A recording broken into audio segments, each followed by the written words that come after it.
Saludos familia en Cristo. Yo soy la pastora Jennifer Fenner de la Iglesia Metodista de Epworth en Gaithersburg, Maryland. Y esto es Transformado por la Fe hoy.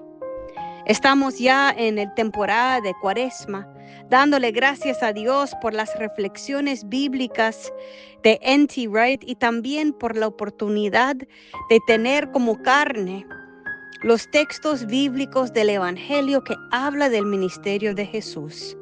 Esta semana estamos reflexionando sobre oración y hoy día nos encontramos en el Evangelio de Mateo. Jesús en el capítulo 5 ha ido a una montaña, se ha sentado, ha llamado a sus discípulos, ha comenzado su gran sermón de la montaña o su sermón del monte. Ha enseñado los bienaventuranzas en Mateo 5. Y en Mateo 6 comienza en ese contexto de hablar de la oración. Para mí es interesante considerar que dado al hecho que las bienaventuranzas son enfocadas en Dios elevar a los que están sufriendo, a los que están excluidos, a los que no están tomados en cuenta, es en ese contexto que Jesús comienza a reflexionar de la oración. Dice en Mateo 6, verso 5, Jesús dice, cuando ores no seas como los hipócritas, porque a ellos les encanta orar en pie en las sinagogas y en las esquinas de las calles, para que la gente los vea. De cierto les digo que con eso ya se han ganado su recompensa. Jesús continúa en el verso 6, pero tú, cuando ores, entra en tu aposento y con la puerta cerrada, ora a tu Padre que está en secreto. Y tu Padre que ve en lo secreto te recompensará en público. Cuando ustedes oran, dicen Jesús, no sean repetitivos como los paganos que piensan que por hablar mucho serán escuchados. No sean como ellos porque su Padre ya sabe de lo que ustedes tienen necesidad, antes aún de que ustedes lo pidan. Esa parte es tan lindo porque el Señor nos está diciendo que el mero acto de orar debe de salir de un lugar de humildad y de una comunicación genuina con un Dios que ya ha declarado que nos ama. Que no debemos de hacerlo como una presentación pública, que no debemos de usar 1000 palabras o como la gente pagana de su tiempo, no debemos de caer en la tentación de creer que en oración uno tiene que usar 5, 6, 7 palabras clave, que sin esas palabras el Señor no le escucha. Era cierto en el tiempo de Jesús que en muchos de los dioses paganos que uno tenía que decir cierta cadena de palabras en secuencia, pero no es así con el Señor.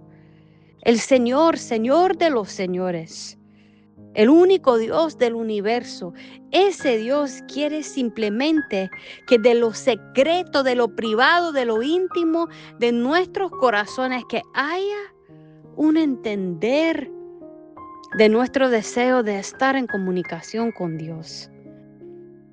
Qué lindo es también que el Señor Jesús nos da lo que N.T. Wright habla como un marco para entender cómo podemos orar tocando todas las áreas que son importantes.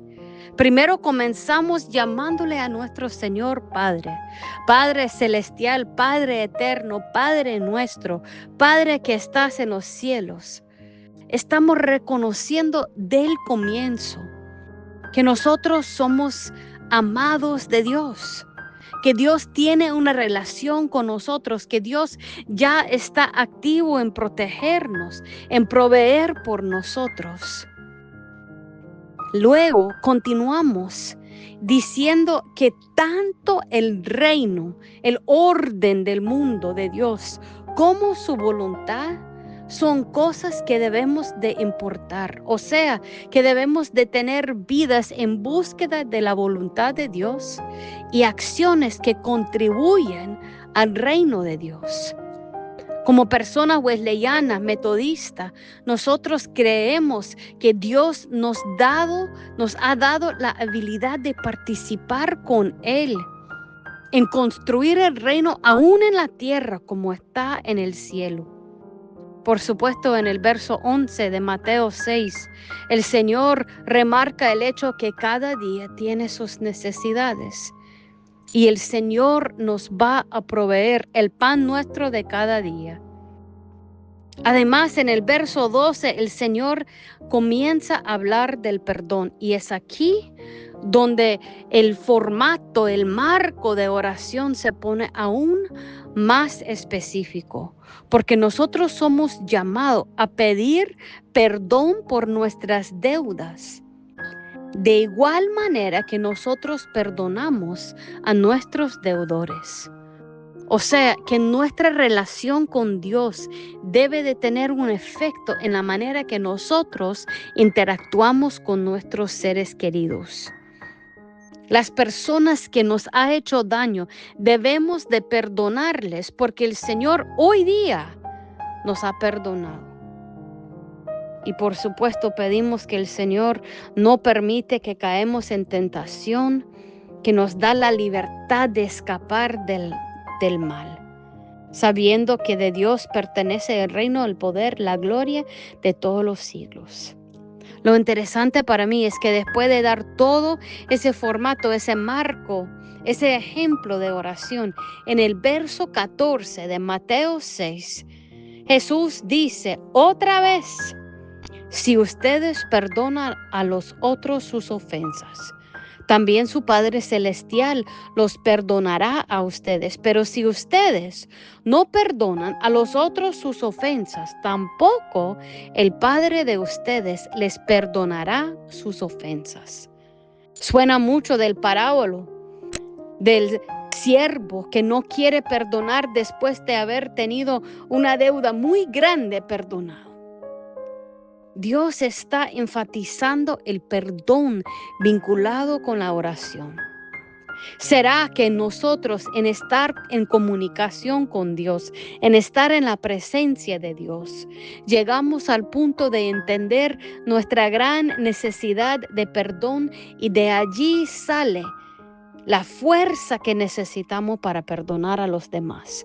¿Cuántos de nosotros estamos en conflicto con familiares, con miembros de nuestras iglesias, con personas en este mundo? Y el Señor nos está diciendo que diario nosotros somos perdonados nuestras deudas y tenemos que perdonar a los otros sus ofensas, hasta implicar que la manera, el grado de lo cual nosotros ofrecemos perdón es el grado en lo cual el Señor nos va a perdonar.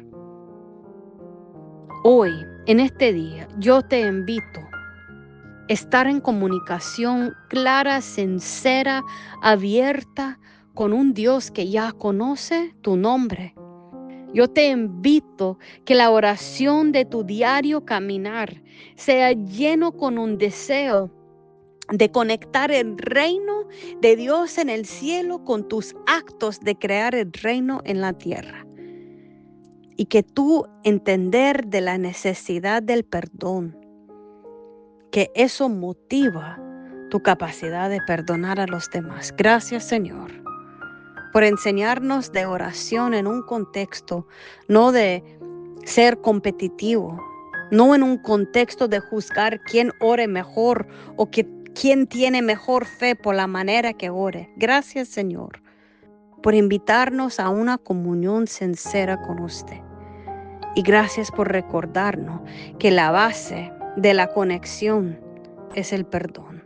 Ayúdanos, Señor, a recibir tu perdón diario, perdonar a los demás, para que usted también perdona a nuestras ofensas. En el nombre de Cristo oramos. Amén.